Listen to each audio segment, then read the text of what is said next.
The Clerk and Recorder's Office needs a plan. Otherwise, efforts to make documents digitally accessible could end up leading to loss of historical records and the breach of individuals' privacy.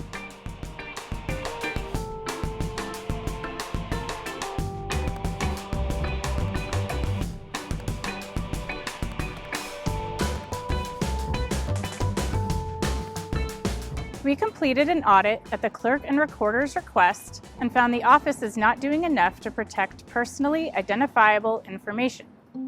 The Clerk and Recorder's Office is taking on the huge project of digitizing all documents and posting them online. There are already more than 11 million documents posted online, including marriage licenses, deeds and titles, and military discharges. However, my team found the office isn't taking sufficient measures to protect personally identifiable information in these documents. Although state law does not specifically require the redaction of certain information, and the office is not required to follow the mayor's executive orders, standard practices still indicate this should be done. We also found the Clerk and Recorder's Office does not provide sufficient disclosures to individuals and organizations to make sure they understand whatever information they share will be published online among those millions of records. Then anybody can search through those records and find personal information because the documents are not redacted in accordance with best practices. Denver residents and other individuals could be exposed to identity theft if their personally identifiable information is posted publicly in the online records database. At first, the Clerk and Recorder's Office pushed back about this mishandling of individuals' personal information. However, they now say they will request the resources necessary for redaction projects. And management told us they are working to balance individuals' privacy with transparency and accessibility. I admire the clerk's goal to digitize the city's records and make records more transparent and accessible.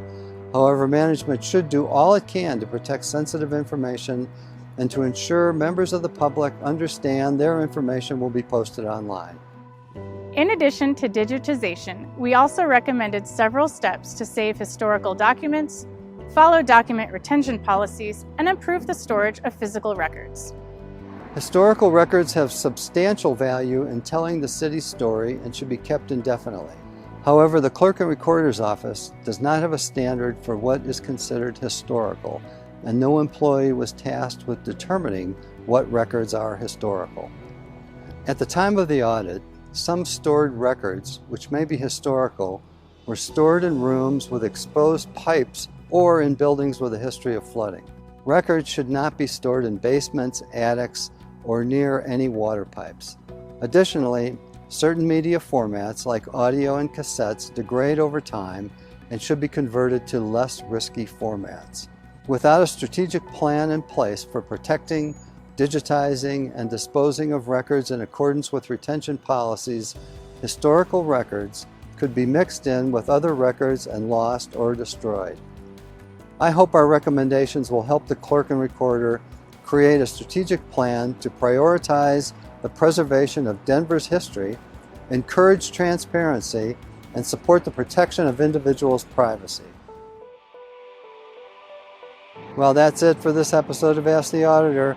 If you have a question, you can submit it to auditor@denvergov.org, and maybe your question will be the next question we answer on the next episode of Ask the Auditor.